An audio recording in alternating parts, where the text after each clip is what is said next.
mate. You okay? How are you? You okay? Thank you, man. Good. Here you go. And relax. How are you? Keeping you well? I'm good, thank you. Yourself? Good, good. You been busy? Yeah, really. Excellent. As always. Excellent.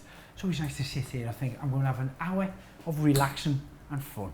That's the plan. Good, good. Oh, just what you want on this heat, isn't it? Get it down on you. I know, hasn't it been warm? 28 degrees. Honestly. Just makes you feel like not working. Absolutely not working. And on that note of it being hot, I need a bit more taken off, I think, today. Okay. I'm getting a bit fed up with it being too long on the top, and the normal sides cut into them as short as you can. Same as usual there. Yeah, yeah. Do the separation for you, but just a little bit more through the top Yeah, there, yeah. Nice and textured as always. Yeah, cut into it, yeah. Perfect. Apologies, there's a bit greasy and wax in it and messy. Not at all, man. Not at all. So, always looks good. Good, good. Oh. So, when how's Jack? Has he been busy? We're always busy at the moment, which is really good. Yeah. I mean, He's given me a so nice much little shave before I got in. Yeah, you're looking good. Not so much on a day like now. today. You could do with it being a little bit slower on a day like today, but it doesn't work like that, does it? So. I know. So anyway, I've been coming here now for possibly, 5 years? About 5 getting my years hair now. cut with you. Yeah. And I can remember you from the other side, where you had a smaller kind of barbershop there, didn't you? We did. And decided to jump ship and move into a bigger one. Mm. So, first of all, tell me a little bit about your background, how you become a barber. Long way round. I was a graphic designer by trade originally. Yeah. Did that all through my 20s. That was uni, right through my 20s. And was that always the dream at school, Yeah. to be a graphic designer? It was called a commercial artist back then. It wasn't even a graphic designer. I don't think that was actually a title. And that was always the plan, always the focus. And that's what I did for the first 10 years of my working life. And did you enjoy it? I really did. I really did. No, it really did. It was super cool doing it, but I think it ran its course eventually. Did it? Did it kind of meet its expectations of what when you were in uni training up for it, and then you finally become it's your profession? Very much so. Very much so. It's obviously as a creative industry. I think as I got older and I got a family, I struggled a little more keeping up with that. To be honest, which eventually, I mean, I was a graphic designer until I was 30, so it was 8-9 years I was working as a graphic designer for various companies, advertising companies, Reaper Graphics Printing, worked on Liverpool One quite a lot with regard to artwork that was done when Liverpool One was being built, so that kind of puts it into perspective for time. Which would have been about 2004 to 6? No, earlier than that, you know. Really? I think it was about 2000 to 2003 I was doing that, Okay, wow. But unfortunately, that did take a toll on the fact that I was in a long term, wasn't married, but I was with my partner for 10 years. I was working harder, working longer hours. A young family came along, and the pressures of that came along, and I felt I needed to back out of it. Didn't really have a plan B at that stage, I'll be honest with you. And at what age then, when you were thinking you needed a different direction? So I was about 31, 32 at this stage, I think it was. Was panic setting in a little bit, thinking, where do I go now? Not so much panic, just I need to change here. I was working too much, too hard, and I realised I wasn't enjoying it quite as much. Didn't have a plan B, and believe it or not, I tried a few things. So I trained to be a driving instructor. Driving instructor? Honestly, didn't like that at all. Didn't actually get to work as it. Realised too soon it wasn't for me. Mainly, nearly die every day, and it was just no fun at all. I realised that wasn't for me. Tried a few other things. Became a taxi driver. I believe so. You've been a taxi driver, Oh yeah. Worked at a call centre for a phone company. And then, to put it into context, I met Leslie as a taxi driver. Okay. Picked her up one night. Back then you could get clients' phone numbers because you had to call them. She was weirdly, without going into the story too much because it makes it sound weird. I can't wait to hear this. Okay, so I'll get Leslie's story later. I picked her up in Liverpool city centre and she wasn't where she was meant to be. Okay. And so I radioed the office just to say, can I give her a call? And she was halfway up, I think it was Wood Street or something, and told her to come down to the bottom where Rosie O'Grady's was, I think it was, something like that as it was back then. And so she came down, and I dropped her off, and I thought she was nice, and I had a phone number, and we spoke. And I said she could call me if she needs a taxi, and we spoke a couple of days later, and I kind of went very quickly from there. Brilliant. And that's how I met Leslie, which was the start of my new life, frankly. Leslie was also in a similar boat, as in she was recently divorced, and... What career was she in at that point? At that stage, Leslie actually worked, she had the butty bar over the road. Okay. There's a butty bar here on in the corner. Rainhill, yeah. So she worked with her dad. She had a little boy, so she had Will at that stage. I had 2 children. Met Will, he's a big Sophie boy now, He's isn't a he? big boy now, isn't he? They're all big. Yeah. I think we were both in similar places. We were a little bit lost. Not quite sure. I wasn't looking for anybody. I don't think she was looking for anybody. We found each other. And from there, I think we just not so much completed each other, but we complemented each other. And it took, we dated for a year or so, and neither of us particularly happy with the jobs we were milling around in. And Leslie took the first step, where she trained to be a massage therapist. She thought it would interest her, and it was holistic massage for the most part. It was Swedish massage to start off with. And very quickly she became fascinated with the subject and wanted to take it further. So it took about a year and a half. We got the branding for Therapy Hut together. It started off from our house originally. Oh, we did, So it started off from the house, and the initial idea was the hut was going to be, we were going to get a shed at the end of the garden, a big fancy like wooden shed at the end of the garden. Businesses start off at the end of the garden, and didn't work out like that at all. And then the property which we initially started off in, which is next door to where we are now, upstairs was available for rent. So it was a hairdresser's on the bottom level, and on the top level, as I say, was this space that hadn't really been used. So that was the Therapy Hut. And they actually had the loft was taken out, so it actually had a ceiling, which is, you'll know what the word is called. It was, you could see the ceiling from it, it was all wooded, and it looked like a hut, and it fitted in with what we wanted. Perfect, Because here where you are now, your premises, there's kind of 3 sections to the business, isn't there? In a way, you've got the Therapy Hut, which Leslie does, and you've got a variety of different therapy rooms in there, hasn't he, where the girls work in there.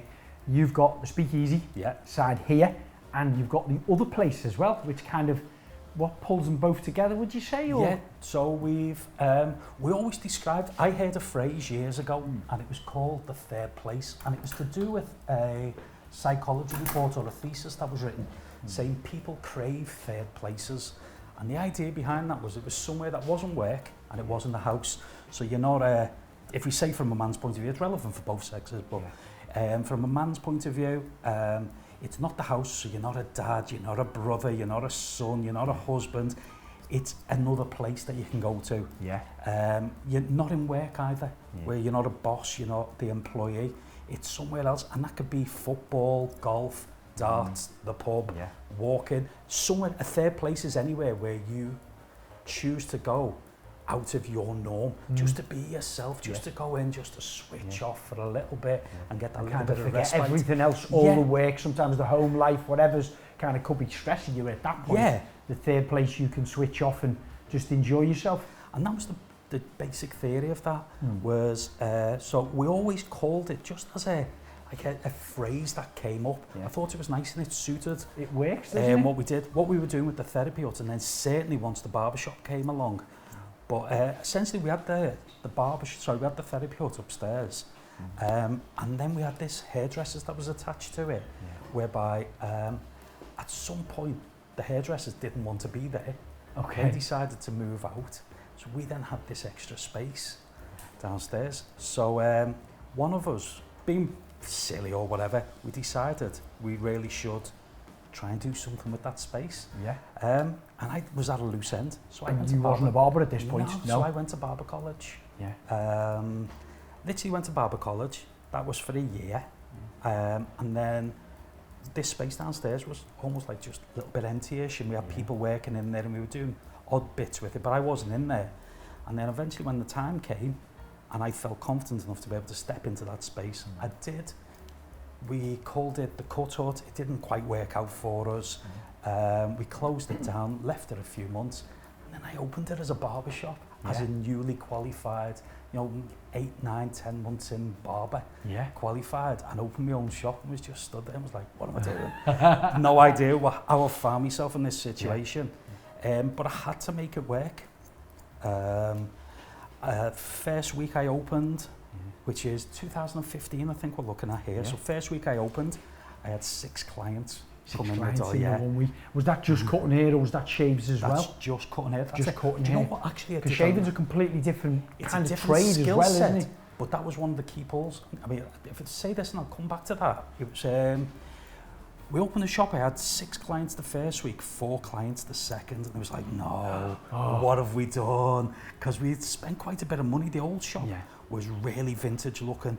I wanted the shop to be like a unique space. There was nothing like that round here. There was actually shops in the world like that, and with the advent of social media, you can get to see these shops and almost feel like you visit them and whatnot. So I had visions what we wanted the barbershop to look like. But essentially, we just had no clients come in those first couple of weeks, and it was like, no. I suppose if you have 6 your first week, they're not going to come back the following week, because you don't get a haircut on a weekly basis, do you? So your kind of aim would be, you hoping they're coming back in 3, 4, 5 weeks down the line to get a cut, but the second week you only got 4 new people came in. So I don't think I was really thinking that far ahead at the time.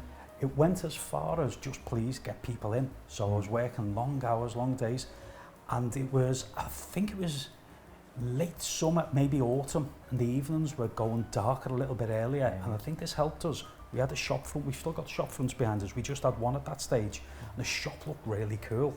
And as the evenings came in dark and I had the shop open till 6 or even 7, people were coming past and seeing it. They could see it. So it was more noticeable. And it was more noticeable. I think we had traffic jams and people were there. Got to the point within about 3 months, literally I couldn't cope with the volume of work that we had coming through. So because you had 2 or 3 other guys as well on chairs. I had no one at this stage. It was wasn't just it? me. It's when I first started coming in. Just so yourself. It was just myself, and we couldn't cope with the volume of work that was coming through. So we started taking barbers on, and literally from there, it just ran. Within about 4 months of being open, we were literally booked up 2-3 weeks ahead. Because we always had appointment systems. We've never done the walk-ins. We always had appointment systems, and that was something new to here as well. But I didn't like that idea. I don't think anyone's ever said to me, I enjoy going to a barbershop, sitting on a bench, waiting. Just waiting, and then jump on with whoever. That's my memories as a child. I think it's everyone's memory as a child, Craig. And that didn't appeal to me. So there was other shops. There's a shop in Holland called Shoreham, and they're fantastic.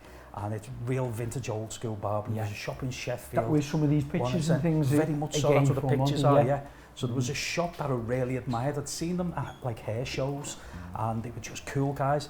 And they were doing the kind of service you'd only get at a unisex salon, some of the high-end unisex salons, perhaps in Liverpool or Manchester City Centre.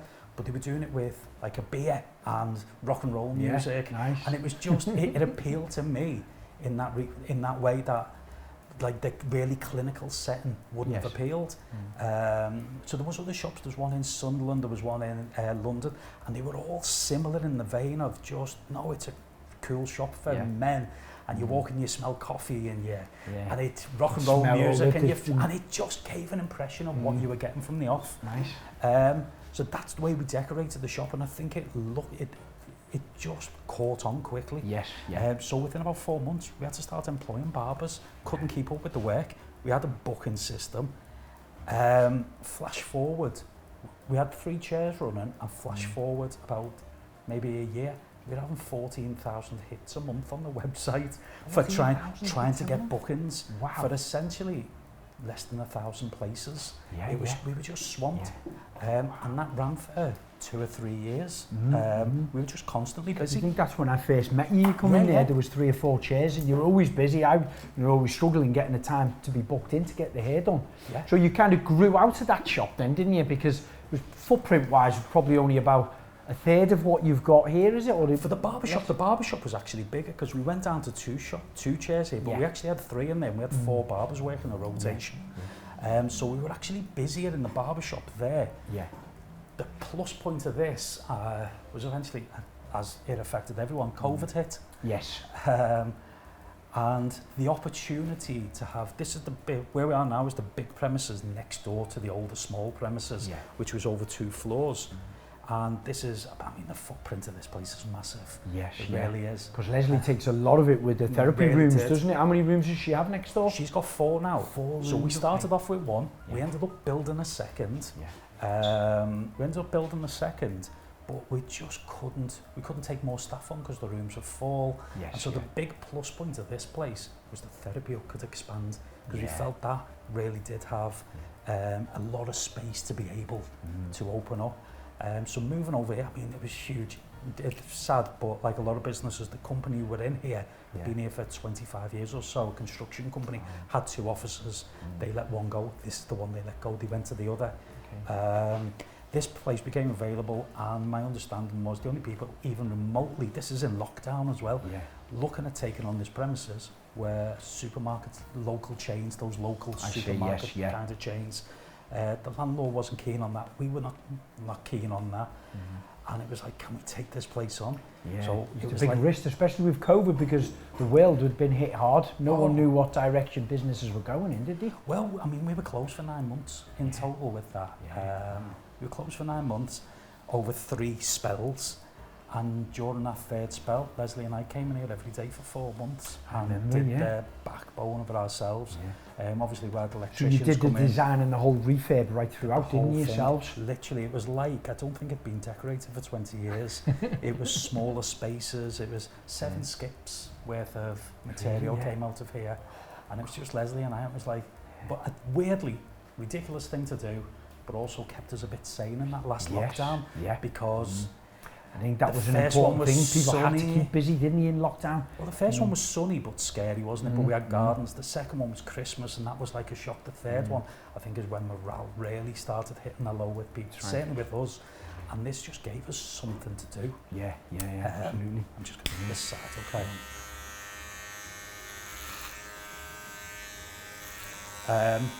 So we decided to have a look at this place, and it kind of kept us a bit safe.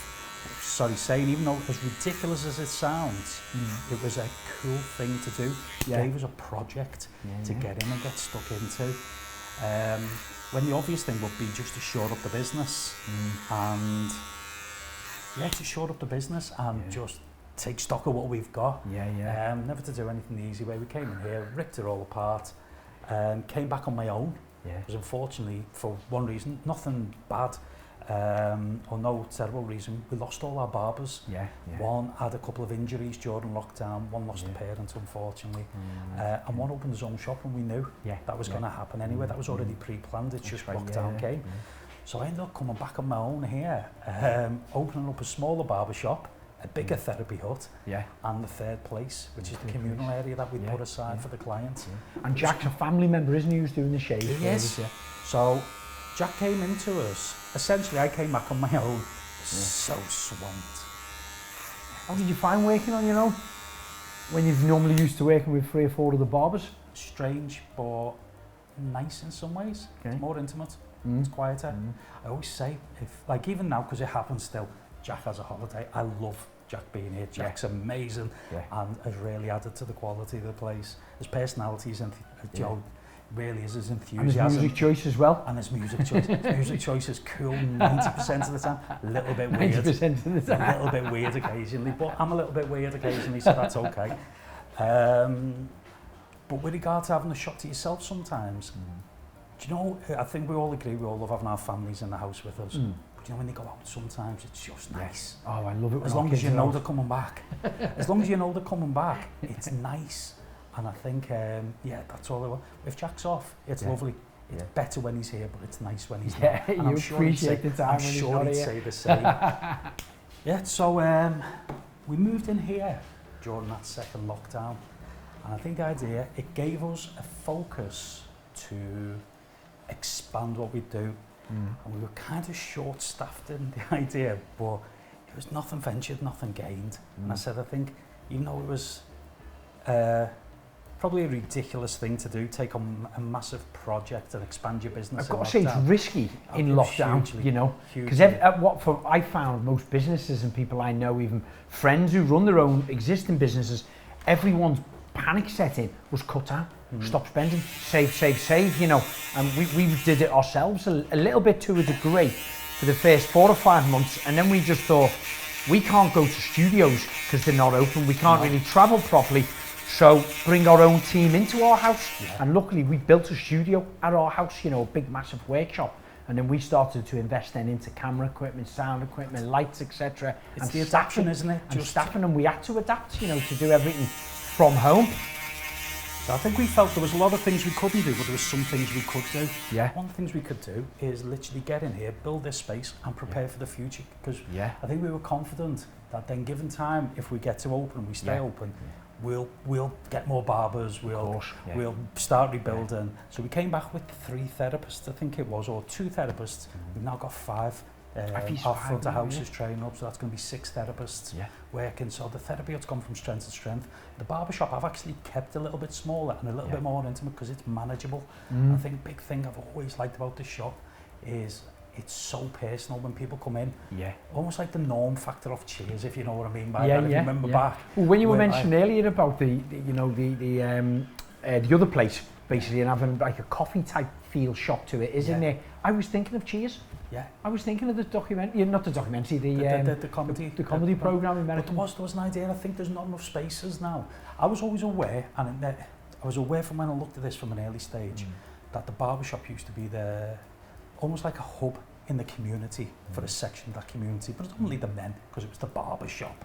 Going back, and it was a space where people from different demographics who perhaps wouldn't normally bump into each other would only meet in the pub if they went, or because that was always quite representative of a community, a local pub. And a barber shop was one of those spaces where men would have to go in, they'd sit down, and I think we all remember like Desmond's or those stereotypical ideas, but just men sitting around chatting and whatnot. And I saw that working. As I said, there was barber shops I'd seen who were trying to bring this ethos back in, whereby if you're in this chair, there's a client in that chair, you'll have a chat, and you've noticed this yourself. Clients will come in and they'll end up just having a gab, and it's quite nice. You know, just seeing fellas. You know, it's quite funny, that's just made me thought of sometimes when I go to a TV show, like a chat show for instance, or a breakfast TV or something in the morning. Now, you've got a studio and you've got the presenters, everyone's all sitting there setting up with the cameras and lights, and you've got a certain amount of time, sometimes only 6 minutes, it's live on air, you know. But when you arrive there at the studio, you go into the green room, you get changed, and then you go into the makeup and hair area, and you've got 4 or 5 stations, and you have a better laugh there. Really? Because you've got all the makeup artists putting a bit of makeup on, you're doing your hair and getting it all prepped and ready for on screen. But there's 4 or 5 of you, and you often have a lot of guests in there that you've never met before. A lot of them work on TV, you know, so you might have met them, or you might be, you know, you might like what they do type of thing in their work life. So you're getting to sit face to face with them and have a good chat with them about their careers and things, where normally you wouldn't get that opportunity to do that. And sometimes you can spend an hour in there because you get there 2 or 3 hours before you go on air. They want to make sure what you're wearing, you look the part, and who's going on first, etc. So you can spend a nice lot of time in the makeup room getting your hair and makeup done. Is there an idea there that just when people's guards are lowered, because I'm very aware that in a barber shop, not many men or not many people get into your space this closely without you being uncomfortable of it. Any walk of life of supermarket, if I got this close to you, never mind actually laying hands on you. And I think when that happens in a barber shop, as a person sat in the chair or a hairdresser, I assume it's exactly the same. You kind of go, okay, here's another one I've let in. And you've let them into this like imaginary barrier that's usually reserved for your nearest and dearest. I never thought about it that way, but you're right. Sit in your chair, and that's why guys open up and they start talking, and we have a chat, and it can be sad conversations, it can be deep conversations. It's often usual just silly conversations. Probably dictated by me in all honesty, because that's probably sums me up more than anything. But it's such a nice space that fellas let you through that barrier, and you, weirdly, I've got my nearest and dearest friends. We've spoken about this in the past, I think. I've got my nearest and dearest friends, and there's maybe 5 or 6 of them who were from 16 to now. When we meet up, they're the best friends in the world. But I see you every 3 or 4 weeks, and spend an hour with you every 3 or 4 weeks. Whereas I see them once a year, twice a year, because unfortunately that's just the way life's gone. That's right, everyone's work commitments has become more pressurising, isn't it? So I became friendlier on a weekly basis. To tell them to come and get the haircut or the shave done with you? Some do, actually. This is a strange one. But I think like anything, to your mates, like they probably still remember me as Cider, graphic designer or Cider, whereas the people who've met me, this has been my life for 10 years now. Yeah, I only know you as the hairdresser, So you just trust me to be the man who cut your hair, whereas they might remember me as someone, they probably remember me falling over drunk on a night out, I don't want to. So they wouldn't trust you this close with scissors, weirdly, would they? so some do. But no, when I see them, they're clearly my best friends. But I see you so much more, and I see you for an hour, and we sit down and we chat, and we talk about the families, and we talk about your haircut. But very quickly, we talk about just things that because your guard's dropped and my guard's dropped in my hair, and that's the connection of the space, I think. And I think it's lovely. If we were walking, I don't think we'd be able to do that. You'd have a laugh, but it wouldn't be the same thing. You wouldn't know you're coming in to get your hair cut every few weeks with me, and we have the chat, and you do become friendlier. I think I always say, I make a joke about this, whereby, I see you as a friend now, okay? Not like I'm going to come to your house on Christmas Day, and I don't expect you to come to mine.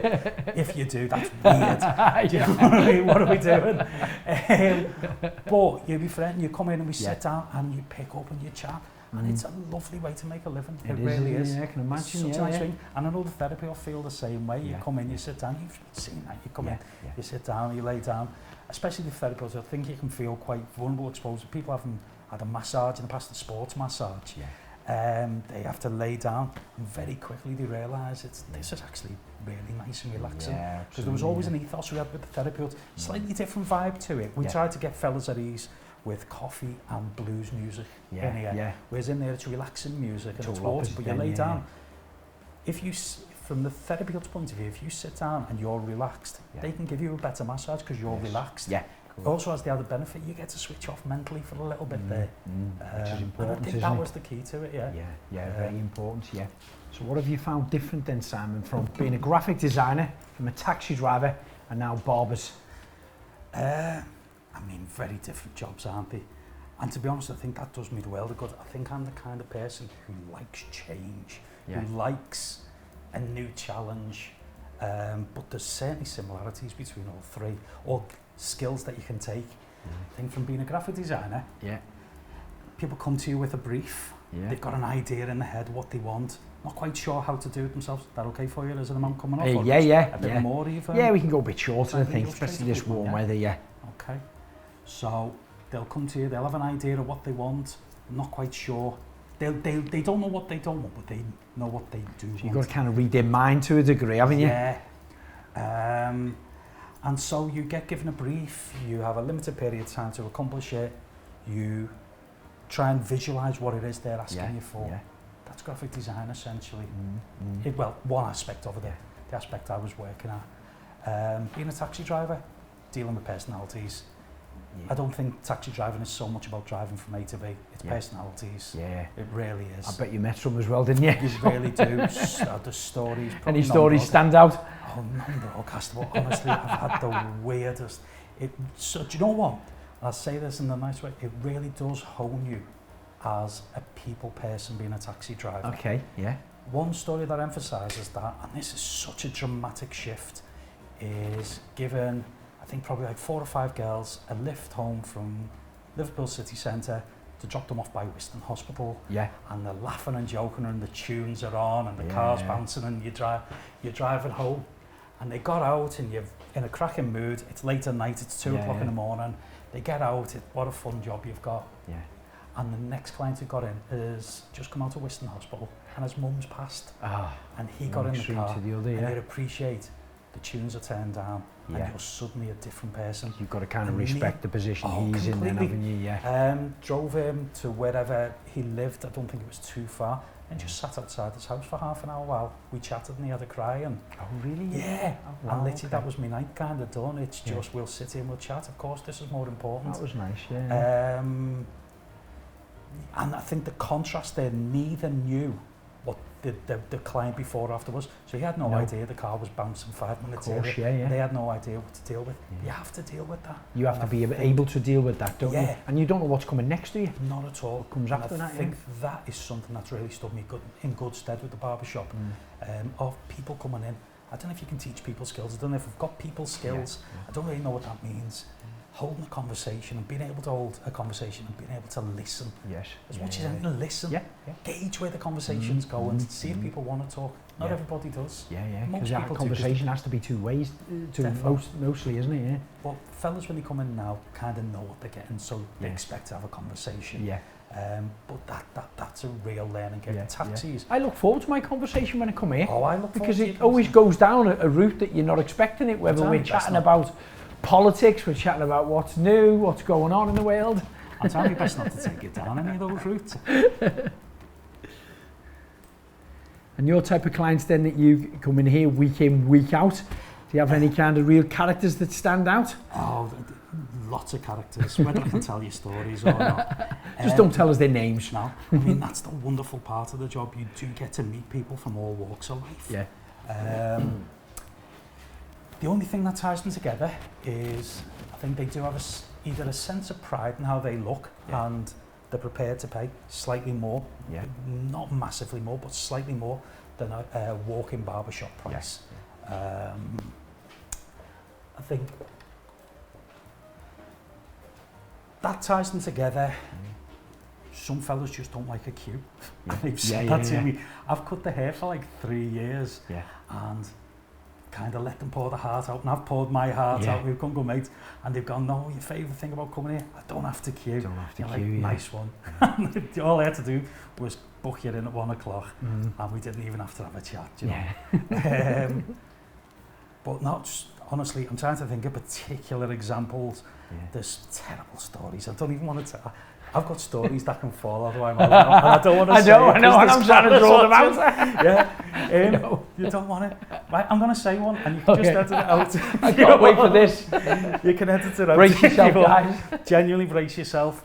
So, I was on holiday. Do you know when your clients follow you on Facebook? I don't request for clients on Facebook, because it seems weird. I own a business at the end of the day. But if they request me, I'll become mates with them. Of course, I'm mates with them in reality. So you're on holiday and posts come up saying, you know, Joe Blogs has done this or whoever's done that. You're like, I don't know why, it's just someone else has just told me. And a post came up. I'm not going to say his name, even though intended. I hope this is one of my posts. No, a post came up, and and this shit typifies like some of the fellas who come in here. So I wasn't expecting to tell this story. So he, it just said has I just said his name. Edit that out. We'll bleep it out. He's commented on this, and it was essentially an army post. Okay, and the question posed, and it was like one of these. It was a closed army group of former veterans. What made you join the forces, and do you think you achieved it during your time? And first post was on there saying, my father was a soldier before me and his father before him. I'm 4th generation. It was always my intention to join. I served my country with pride. There's just like 20,000 likes. Everyone's like, of course. And then the next one was like, I wanted to do my best for the country, and I wanted to do this, and I truly feel I served. And my client, and it just popped up, was I was always hoping to knock one out to the only in the desert in full chemical warfare outfit, to the only porn that was available, which was Barbara Windsor on the front of a Woman's Weekly or front of the TV Times, and then have a melted Mars bar afterwards. Fortunately, during my time, I did this on a few occasions. No likes at all. Nothing. No likes? No likes. No one. Literally just stone silence. So he got 1 like on it, and it was the Speakeasy Barbershop. And it was just you. Yeah, literally put it on there. But it just, that kind of typifies. See, I told you guys, these are the kind of conversations we have. That kind just veering off in different directions. But that's the kind of, you know, we have everyone from every walk of life. And they're all free to come in and express themselves how they are. Some people will come in and will talk about sport, and it really will. They just want to talk there. Other people, genuinely, it's they don't have many people to speak to, or if they do, they don't feel able to. And I'm happy to be that ear for them. Frankly, there's a phrase I've used a few times, and it was, we set the space up to be a place where fellas can come in and open up, and going along those lines. But in truth be told, it saved me. It saved me. Okay. I suffered depression when I was younger, and that was a real thing I'm aware of with regard to the shop. When my long-term relationship split up, I think it was 31, it's like nearly 20 years ago. I was 2 years. I've never been anyone who I would have put down that depression could hit. I'm a strong character, it kind of bounces off me. I've got thicker skin than some. Not really, but on the surface I've got thicker skin. And overnight I lost my house, I lost my missus, my kids went. I still saw them and whatnot, and we've always stayed in contact, but it was not the same as living with them, and just that principle of the relationship you were in. And depression hit me like a ton of bricks, really did. To the point I was lost for 2 years. From 31 to 33, 34, somewhere in that range, not sure, somewhere around there, early 30s, I was lost to the point, and I don't even mind discussing this, although I don't go on about it, I was suicidal. Genuinely. Wow, so suicidal, And it took about 2 years, and I had to sink to the lowest lows, and I had good friends and family around me, and people who reminded me that I still had things to be here for. Sure. And awful. Never, I don't even equate myself. If I think back on it now, it's almost like thinking back to that broken leg I had 20 years ago. It doesn't bother me, but you can remember what it felt like, if that makes sense. So it's not something I suffer with, but it's something I still have, and I still have I don't want to say empathy for it, but the understanding of it can hit anyone at any time. Absolutely, And with regard to the shop, I've always made sure we've been an ear, just for fellas, looking out for signs. Not in any professional way, just being someone to be there. So at that time, 20 odd years ago, when you were feeling at your lowest of low, did you mentioned you had friends and family and things that helped kind of pick you up and be there for you. Did you have any professional support, or was there any other place you could go outside of your friends and family that give you a bit of security or not massively support? I'm a very private person, and I didn't seek that much. I did actually go and I got put on CBT therapy, cognitive behaviour therapy. I was told to follow that. If you're not familiar with it, it's essentially keeping a couple of diaries. One diary is what you're like doing at particular times of the day, and the other section of it is how you felt. I think it was scale 1 to 5 or 1 to 10, and you're trying to look for correlations of good parts of your day and bad parts of your day, and then how you can do it. So that's the only thing I did. Other than that, it was purely sink to the lowest of the low. And as I said, I was suicidal. I literally for well over a year lost myself completely. And luckily, you've got children, you know. I couldn't have live for. I couldn't have done it. I wanted to, and I felt this is the confusing thing. I felt that was the best thing. Not that I wanted to do it. I thought that was truly the best thing for me and for everybody else. Everyone else would benefit from me doing it, and it's not true. And that's the harshest thing. It took about 2 years to get back from it. I managed to claw my way through it gradually, day by day, and I sunk to the lowest lows, whereby couldn't get out of bed some days. So I think, Simon, that's quite brave. You kind of open up, because you told me in the past that you'd suffered and had some low points, but I didn't know it was kind of quite to that extent, where you had suicidal thoughts.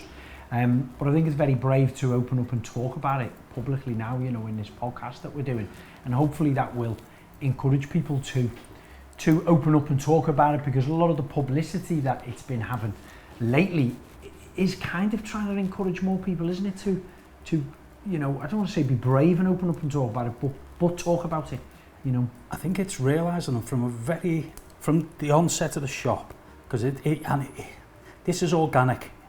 I'd be lying if I said it was like we planned it all this way, but we were very aware of mental health, both with everybody, not just men, with everybody.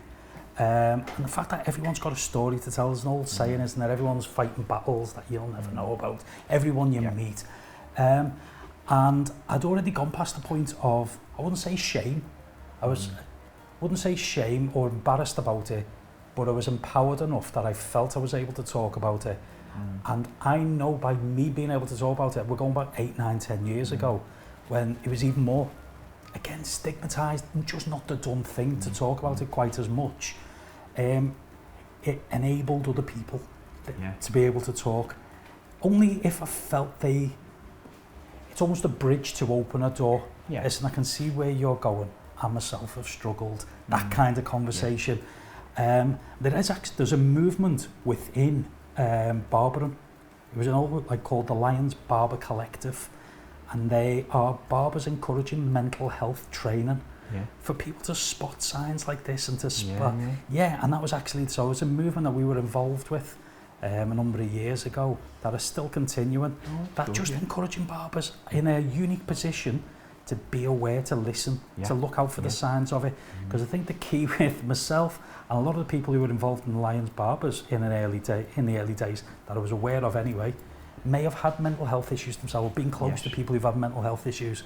And I think the key is you will come through it. It's just being strong. The days aren't easy.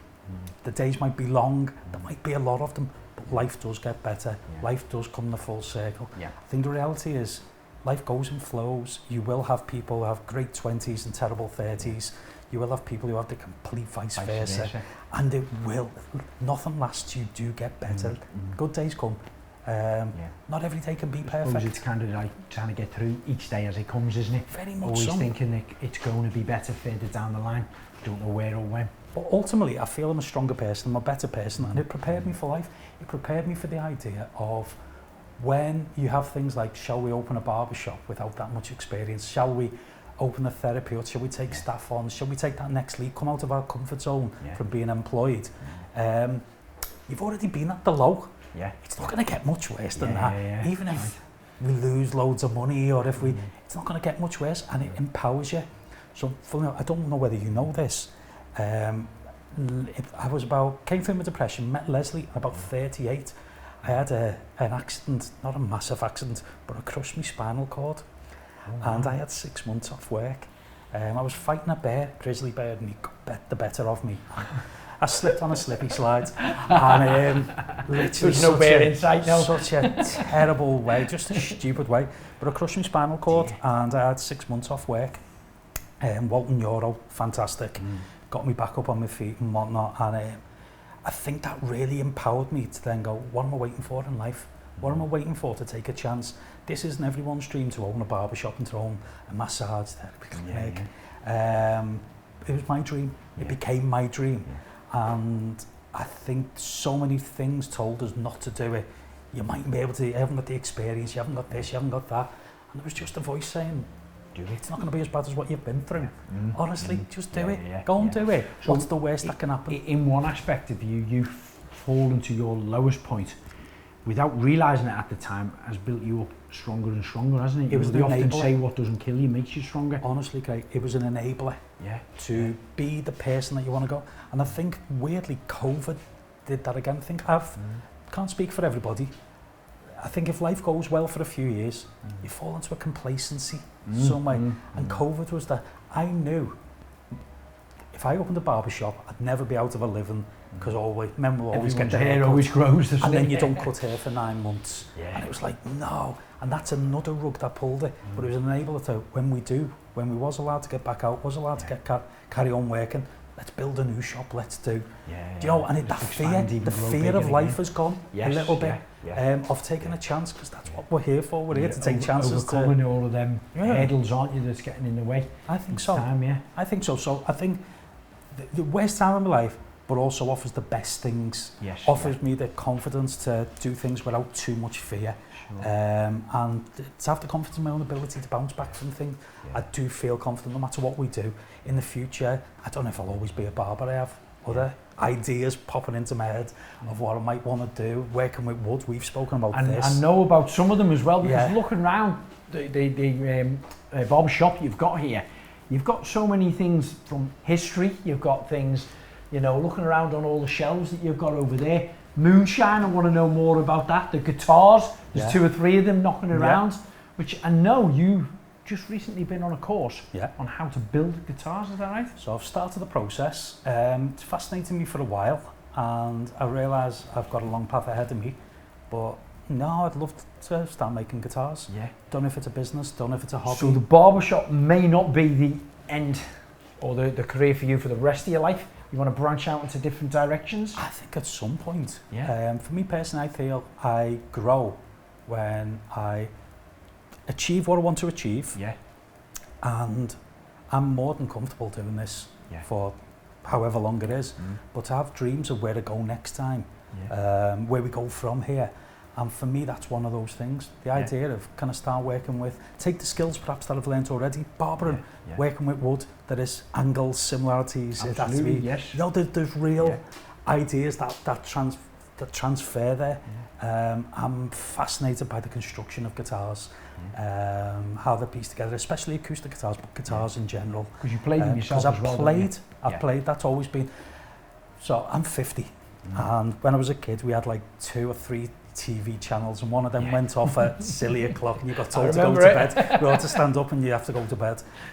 So we had a football and a guitar, and that was essentially your entertainment. There's not much else going on. You had to find a hobby, and so the guitar was mine.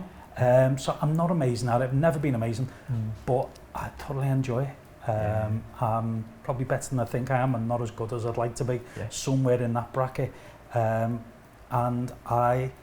So I've always had guitars around as aesthetic instruments, as a thing, tactile thing. I'm comfortable, they've always been in my house. And so that's possibly the next stage. I'm realistic enough to know that it could be a business, it might be a hobby. I don't know where I am at this stage, but that's certainly a lot of my focus, honestly. When I get on YouTube, it's just like guitars. We've spoken about this. It's like if someone's chopping a piece of wood and they're putting resin to it. Putting resin with wood and doing that. You've got me, I'm there watching it. Well, on that note, we've got about I'm hoping only another 2 to 3 weeks away. We'll have finished our office at our studio there.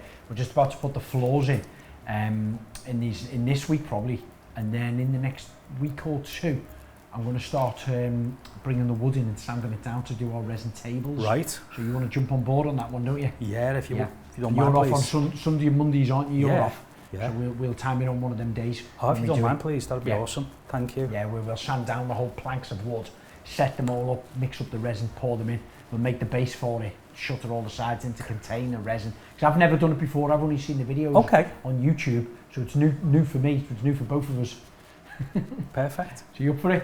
I'm very much up for it. Good. So what about the making the guitar then? So what you've done a class? I've done a class in it. The first class, I've started off from basics, and essentially I took 4 guitars along, me and my son, and we took the guitars apart. My guitars, literally stripped them down, complete components. The electrics were there in pieces, and my guitars were just in bits, like 15, 20 bits. All the chrome taken off. The good guitars, yeah. Okay. Literally got a brand new guitar earlier this year, and my son took it to like 20 pieces. And when you're looking over, was that nerve-wracking? Do you know what? I trust him. I trust him to be able to do it. He's brighter than I am, so I trust him. But not very much so. Just seeing it, like, don't break it, don't break it. So I spent a day in the Peak District, and it was wonderful. Really was a cracking day out. Tough. I think I've under the illusion, because I stand up all day and I kind of cut. I'm a physical worker, and it was like 2 hours worth of filing down frets. Really? And came home, my arm was throbbing. I'm under no illusions how hard it's going to be. I probably am under illusions, frankly, but I'm aware it's going to be super hard. But challenging. And I think for me personally, I thrive. And for the next stage of my life, if I've got new challenges coming on, at some stage, we've spoken about this before, we see more of a rural, we live in Rainhill, it's beautiful here, we see more of a rural lifestyle being our thing. Don't know where, don't know how, but just a quieter lifestyle. Started growing veggies this year, the whole thing. Me too. Nicest midlife crisis, do you know what I mean? Instead of getting the whatever people do, just started being more chilled and focused and looking at the world a little bit more, my place in it. You're aware that I lost my mum in the past year as well. My mum passed away just over a year ago, or nearly a year ago, sorry. And I think that focuses you, as a 50-year-old man, that focuses me whereby I've got so much still to give, but I realise I'm quite a way in on the journey, and makes me aware I don't want to waste days ahead. I've got so much enthusiasm, I really have, for the future, and that includes new projects, I'll never get sick of barbering. I adore doing this. I can't see myself ever stopping, even if I cut hours down or something. I can. I love this process, and the interaction that it affords me, and gets me to meet fellas, and get to know people in a way that you wouldn't do normally. But and as you're saying, fulfilling your social life as well, isn't it? Completely. Yeah. But there is another aspect of that whereby the peace and quiet, I'm craving it more. And we get away and we go down, been out to Somerset a few times, and literally I'm just happy as nice surroundings. Any of those phrases you want to use, a pig in, it's just happy, content, more chilled. And so that could be the future somewhere like Somerset. Maybe a salon set up, doing it part-time, building the guitars. I think so. Leslie doing the therapy, and then she's branching out in different levels of that, isn't she? Well, she is. The therapy. We have the therapy on us, so we have the massage therapy, which is soft tissue, working with soft tissue essentially, and all aspects, everything from holistic through to chronic injury management and everything between. They're all degree qualified massage therapists that we have in. It's, but Leslie has become more aware, so she does Reiki. In the past she started with Reiki. We do sound baths now. I don't know if you're aware of sound baths. No. Which is sound frequency healing. So every Tuesday we turn the third place, turn the lights down, take all the furniture out. We've got crystal bowls that Leslie's bought, based on like the idea of Tibetan bowls. But it's a crystal bowl, very expensive. Don't even want to say how much they cost us. But the frequency and the resonance of them is beautiful. And they work, my understanding is, without speaking for her, is they're targeted frequencies that have specific purposes. And one of them is, it almost encourages your brain, the frequency encourages your brain for like REM sleep, that kind of, it triggers your brain into that kind of mode. So it's a meditation relaxation session that is guided by the sound bath. You're bathed in sound frequency. It really is wonderful. It's hard to explain and hard to describe unless you've done it. It really is wonderful. So every Tuesday 7 o'clock till 8. We have about 14 spaces open. In the evening. 7 till 8, and we have about 14 people come along most weeks. Sometimes there's less, but no more than 14. We don't have the space for it. And we do the sound bath. And we see these ways of, there's so many avenues to go forward with in the future. If we do get some land, and we've spoken about it, if we do get some land, the idea that it affords us a space to put specific areas on where we can offer retreats, people can have their haircut. That was it. I can build guitars. So I definitely, as the future going forward, if it's not barbering, it's that we see. I can see that. People going away for a long weekend, getting all the treatments, getting all their hair, beard and everything all done, and you're playing an even time on the guitar. I'm playing that. Of something that you've built? Oh, I mean, and genuinely, I'm playing guitar daily now. Every day I'm playing and writing daily as well, so I've been in the studio. And you're writing as well? I'm writing as well. Busy boy. Honestly, I'm thoroughly enjoying it. Really am. Again, we'll harken back to it. I think my mum passing is the saddest thing that's ever happened, but has made me aware of my time and how long I have, and it's like almost enthused to do things, to do more, rather than taking it as, if I'm okay saying this again, it's quite a personal thing. I write lyrics a lot, and it was always a way when I was younger, it helped me write words which turned into lyrics. And I think people generally, we have thoughts that go round our head, and putting it down on paper in black and white punctuates it for you. Almost. It punctuates a cycle of thoughts. And so with my mum passing, it was springtime, we were in Somerset, I think it was Mother's Day actually. We were sat there, and I knew it was going to be a relevant day for me, a relevant day that was going to bring up the memories and whatnot. So I braced myself, I had the pad, and I sat there and wrote about it, and the thoughts came out, put them on paper, and it punctuated it into an organised thought that I'm happy with in my head, rather than it races round.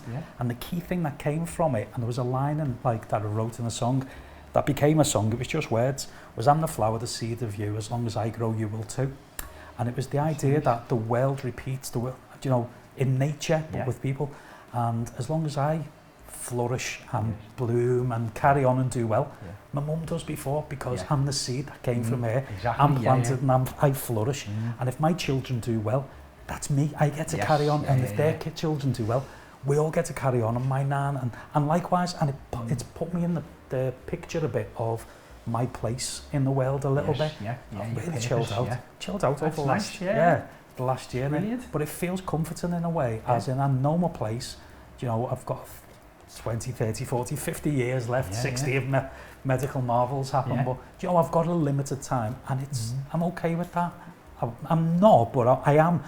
I just want to do as much as I can in that time. It's a nice way of looking at it, and rightly so. You should be wanting to do as much things, shouldn't you?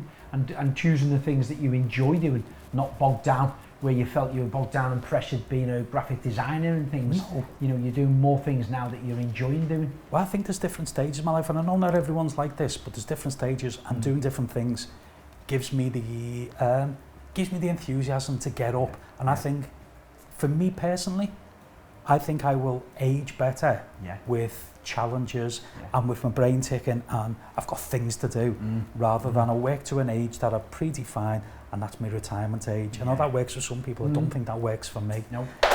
So even with that, eating healthier, generally speaking. I feel the same. I feel the same. And what you say, keeping your mind active and healthy is important. We all both turned 50 now, haven't we? And keeping your body physique, you know, things healthy as you can.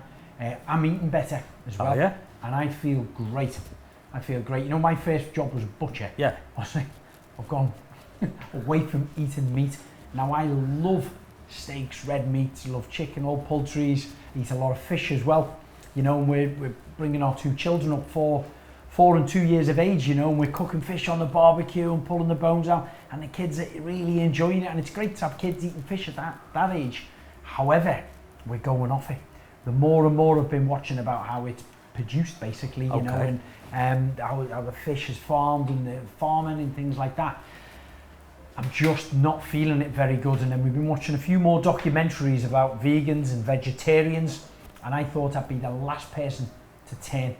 Now, I'm not saying I've turned, no, but the last probably 10 days I've had no meat, cut down massively on my dairy as well, you know, or the odd little bit of cheese or milk here and there, cut right the way down on it, and I feel like a different person. Do you feel better for it? Like strength, focus, everything, my energy to do more things. You know, we shot pretty much 3 videos yesterday. Really? You know, I couldn't have done that 2 months ago or 6 months ago. Really? Yeah, real big difference. I'm surprised at how good I feel from it. Are you just cutting meat out?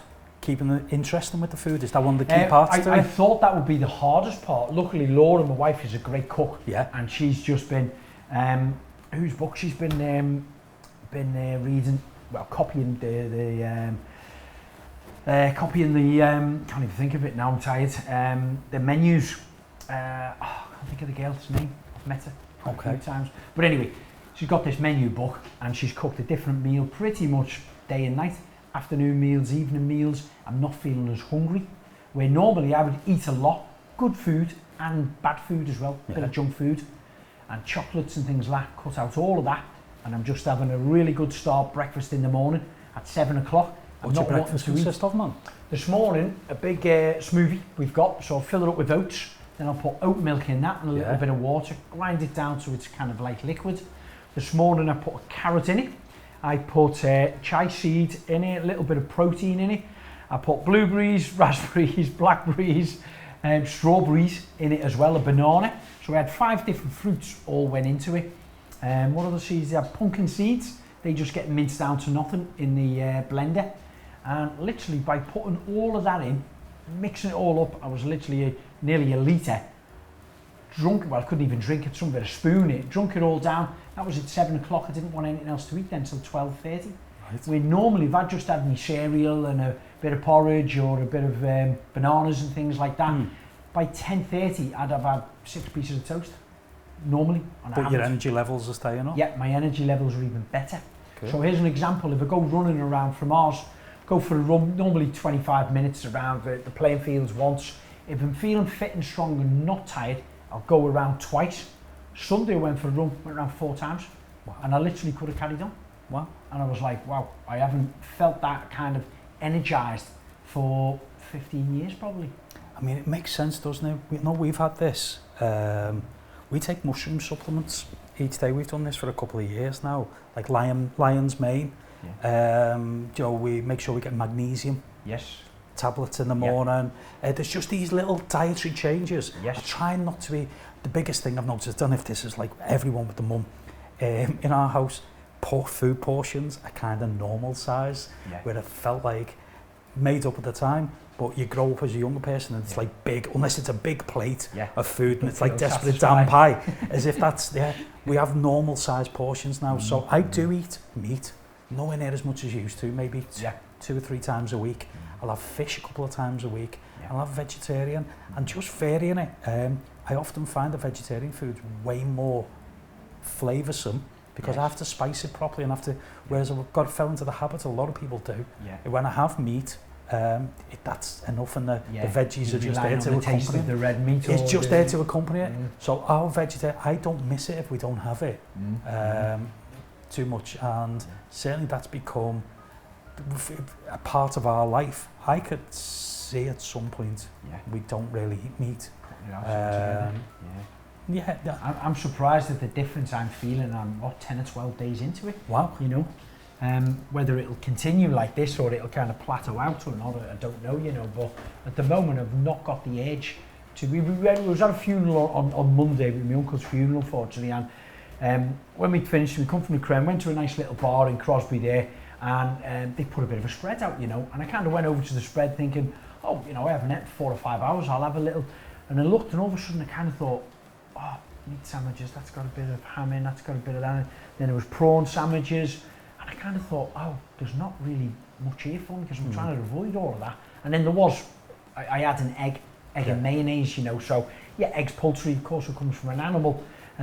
So I had a little bit of that because it was the only option there, and then a little bit of a roll, which I think was a bit of salad in it, a little bit disappointing. And that was the first time I kind of thought, I feel a little bit disappointed with what I'm having to eat now because I'm trying to adopt this vegetarian kind of pattern.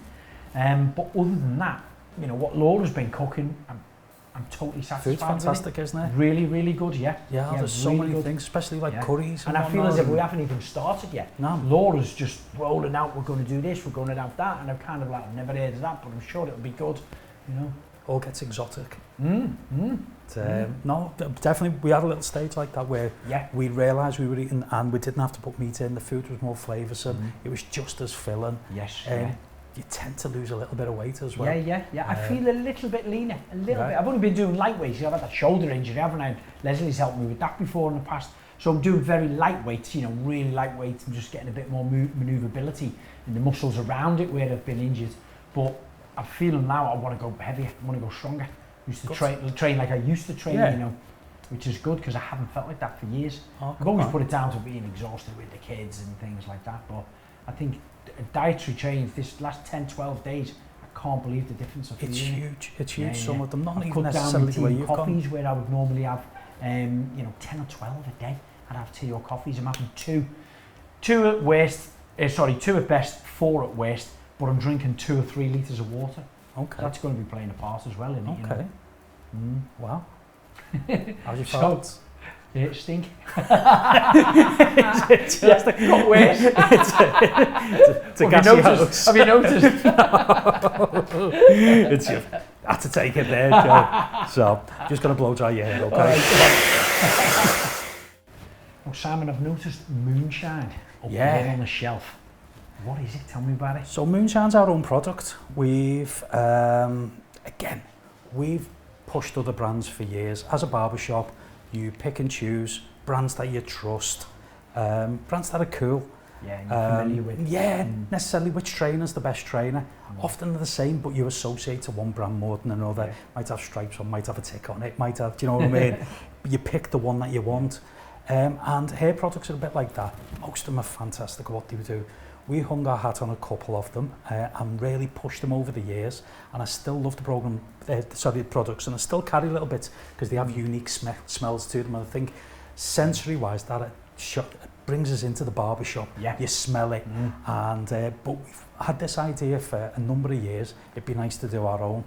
There's a company, UK-based company. It's basically a lab pharmacy, and they produce it and allow you to then personalise it and tailor. So they have the products that have passed all the regulations. Yes. You can then package it, scent it, label it as you want, and make it your own product, essentially. Yeah. So Moonshine's probably 10 years in the work, but obviously the Speakeasy, we now flog Moonshine. Yeah. We have 4 hair products, essentially 4 hair products. We have salt spray, we have powder, we have beard products, we have a scent like an aftershave. It's eau de parfum. I don't know how to say that. An aftershave. Eau de parfum. I don't know why I'm saying that. But it's we're super proud of it. It's selling really well. Our guys have bought into it. And yeah, it's really pleased after all these years. Yeah. And I think this harks back to what we were saying before. Came back after lockdown, you can't just do everything at once. We open the shop, we get a barber in, we do this, we do that. Why don't we just set up the product? And it's a bit of an outlay to start it off, but it's why not? Yeah. You pushing on social media or anything? We're not, we're literally just selling in the shop. We realised a number of years ago, maybe that might be something we do at some stage, but I know in the past when we've had products, there was always someone who, with, you know, the eBays of the world and one, someone will always sell a product cheaper than you, and it gets lost in the post.